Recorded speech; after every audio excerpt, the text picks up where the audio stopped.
Hey, welcome to the show. Have you ever been watching TV or scrolling online on social media or whatever, and you see someone who's maybe kind of your age, but they've got like this absolutely unreal killer body, and you're like, what the fuck is that person doing to look like that? Of course you have. That is why I recorded this episode about Jennifer Aniston's body, her fitness routine, and most importantly, our reaction to all of that. Enjoy. Ready to break up with your bullshit? I mean, all those excuses that are keeping you stuck. Because you have one life to live. And if you're not having fun yet, then that's a problem, dude. Welcome to Goals, Grit, and some woo-woo shit. The podcast where you learn about the habits of kicking ass at life. Whether you want to get ripped, get rich, or just get high on life, this is the place to be. Here's your host, best-selling author and feel-good expert, Una Duncan. Hey, welcome to the show. Okay, so listen up. The other day, I was having a conversation with a brand new Instagram subscriber, and she told me that her fitness goal was to have Jennifer Aniston's body. And oh my gosh, this is so understandable. Like, I was watching the morning show for a little while, and I know I should have been pondering the great themes presented in the show about sexual harassment in the workplace and female ambition and the Me Too movement.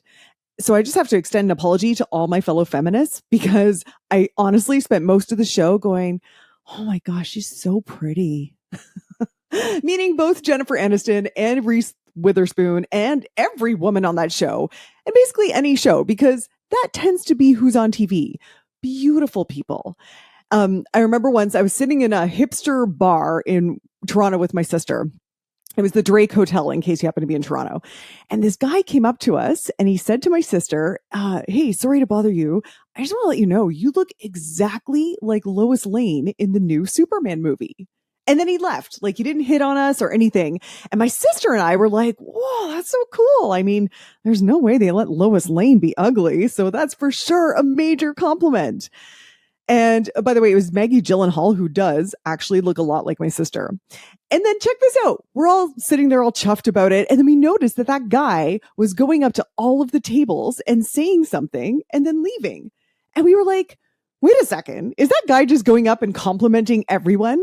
Did the Drake Hotel hire a complimenter so that everyone feels good and loves it here? And then we were being all girly and we were planning my wedding at the time. And then we decided that my wedding needed an official complimenter. We assigned my grandmother to the task, who is like the perfect person. And she spent the night going up to every single guest and giving them a sincere but absolutely outrageous compliment. So it was super fun. Okay, but enough about my grandmother and back to Jennifer Aniston and her hot bod and how do we get it? So I Googled this. And dude, I don't think I'm the first person to have Googled that. Because there are pages and pages of results on this, including a whole site called the JenniferAnistonDiet.com, which unfortunately seems to be defunct because I was really excited to get in there. But never fear, there is a People magazine cover story titled The 4 Things Jennifer Aniston Does to Stay in Shape in Her 50s. And Jen spills the tea. In quotes, I drink lots of water, move my body daily, try and eat fresh, whole foods, and get as much sleep as possible. Okay, hilariously, right under that quote, it says, never miss a story. Subscribe to People now. I think that's hilarious because, of course, that's the most boring fucking story ever, for which I absolutely have to give Jennifer Aniston props because she's not trying to capitalize on her fame by creating some gimmicky new thing that she promises will make you look like her. She's just reiterating the boring, basic habits that we've all heard since kindergarten. And also, props to People magazine for their efforts in fluffing that quote into an entire cover story. That is a fucking slow clap from me.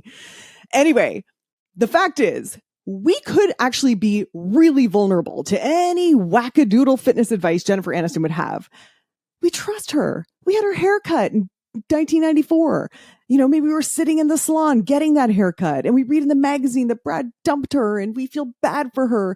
And then, you know, fast forward 20 years, we're sitting there watching her still beautiful face and toned arms on the morning show on the big screen in our living room and thinking, she's so pretty. And of course, we pick up our phones and we Google Jennifer Aniston arm workout. I just finished a great book called The Science of Celebrity, or Is Gwyneth Paltrow Wrong About Everything? By a guy named Timothy Caulfield, who, by the way, is my new white whale of a podcast guest. He won't answer my messages, but we won't hold that against him because he is the author of several books and a documentary series debunking pseudoscientific myths.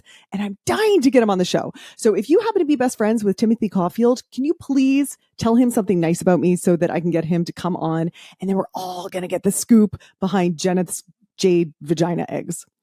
Okay. So in his book, The Science of Celebrity, he talks about health advice given by celebrities and how it actually has a huge impact on public health. So even though we theoretically know that Jennifer Aniston, for example, is an actor, she's not a health professional, we feel familiar with her and she's got an amazing body. So she must be doing something right. And so when a celebrity shares personal experience, we absorb this as evidence. And he also points out the irony of us looking to celebrities for beauty advice as they are almost by definition already naturally beautiful. Like my sister and I assumed at the Drake Hotel, there's no way they let Lois Lane be ugly. As Timothy said, it's like asking basketball players advice on how to get taller. But we do. We Google and we learn that Jen, for example, drinks water in Whole Foods and blah, blah, blah. But we don't really believe that's the whole story. Like, surely she's doing some other ninja hot celebrity secret, right? And so, you know how when you go to Google, it populates the most commonly asked questions? So I see things like, does Jennifer Aniston fast? Does she lift heavy weights? Does she use Ozempic? Apparently, no and no.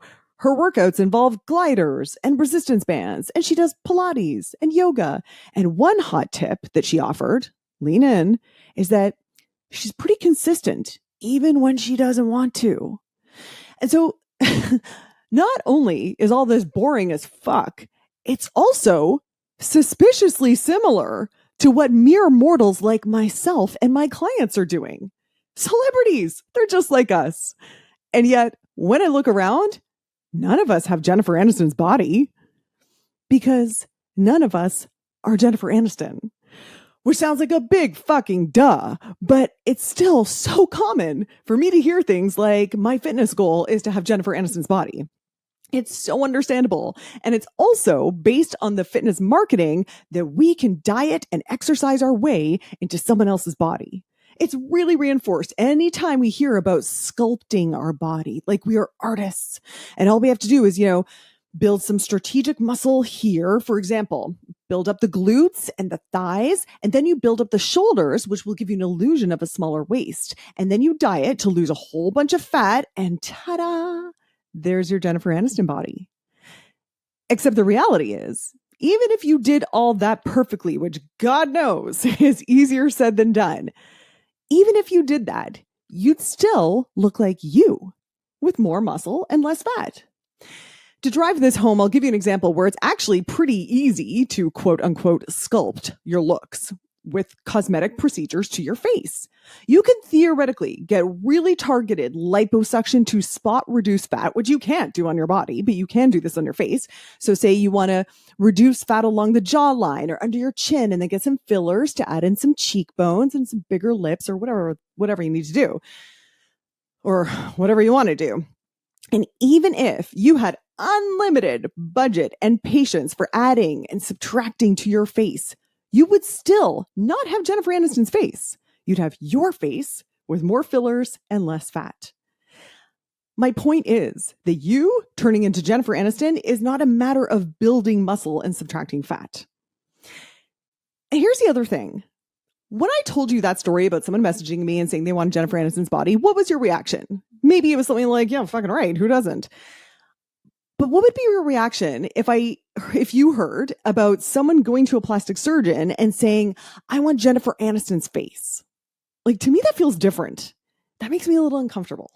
It feels kind of pathological. Why would you want someone else's face? It seems so sad that someone would hate their own face so much that they'd want to obliterate it to look like someone else's. In the whole history of the world, no one has ever had your face, and you want to get rid of it for someone else's? But we say that kind of shit all the fucking time about our bodies. In the whole history of the world, no one has ever had exactly your body. But instead of celebrating that and seeing that as evidence of awesome, fascinating human diversity, we see our bodies as a series of defects that didn't get the Jennifer Aniston mold. Okay, maybe you're like me and you're sick of hearing me say Jennifer Aniston. Maybe you'd say, okay, listen, dude, I don't care about looking like someone else. I want to look like me 10 years ago. But here's what I'd say to that. You 10 years ago was someone else. That person didn't have the experiences you have. That person had a decade less wisdom than you have. I have an interview coming up actually with Dr. Saur Zavala. It's going to be episode 51. She's a psychologist studying personality. And she said that our personalities change significantly as we get older. And actually, usually for the better. We tend to get more confident, more kind, more emotionally stable. You don't want to rewind this clock psychologically and physically. It's said that every cell in our body has been replaced by the time 7 years goes by, which is, by the way, it's an oversimplification because some cells like your skin have a really rapid turnover rate, while some cells like in your bones might take decades to be replaced. But suffice to say, the vast majority of your physical existence is not the same person it was 10 years ago. It's like the ship of Theseus paradox. This is a philosophy question, and it goes like this. Theseus owned a ship that was preserved by the Athenians for centuries. And as it decayed, they took away the old planks and replaced them with new planks. And one by one, every plank and every part was replaced. And the paradox asks, is it still the same ship? And if not, at what point does it become a new ship? That's deep shit, right? So for you, if you are constantly replacing your cells, if your personality is constantly evolving and probably for the better, at what point do you become a new person? I think you can become a new person the moment you decide to. Maybe you decide to become a new version of you that has decided to celebrate the body that you have now and that no one in the history of humanity has ever had. Or you decide right now to sculpt a new version of you that has more muscle and less fat and celebrates that body that no one in the history of the world has ever had, not even yourself 10 years ago. Either way, it won't have shit to do with Jennifer Aniston, as beautiful as she is in her body that no one else has ever had in the history of humanity, even those that do her exact boring ass health program of eating whole foods and drinking water. To sum up, it is totally understandable to want to look like the beautiful people on TV. We are actually so much more susceptible to this than we think. And popular culture can have a huge impact on how we take care of ourselves and the thoughts that we have about ourselves. And it's important to remember that these people are on TV in part because they're beautiful. They aren't health professionals, and any advice on health should be taken as an anecdote, not evidence or informed advice. And even if you do their health program, or even if you did the best sculpting style workout program in the world, adding and subtracting muscle and fat, you still won't look like them. You'll look like you, which is actually fucking awesome because no one else has ever looked like that. You are a one-of-a-kind masterpiece. And even if you think this is not necessarily the best version of you right now, if you have a desire to become a new version of your masterpiece self, not the old one because you've outgrown that one, but the next evolution, you get to decide when that happens. And it could be right fucking now. Not when you hit some arbitrary gene size or a number on the scale. Like the ship of Theseus, you are changing and evolving all the time. And you can decide that as of right now, I'm a new ship, a new version of me, and it is so much better than becoming Jennifer Aniston. Hey dude, thanks for listening. If you like this episode, make sure you're subscribed so you can get the next one. And by the way, if you rate and review this podcast, it really helps me get found by other people who need some goals, grit, and some woo-woo shit. And be sure to connect and DM me at Una Duncan on Instagram and let me know what you thought of the episode. Chat soon.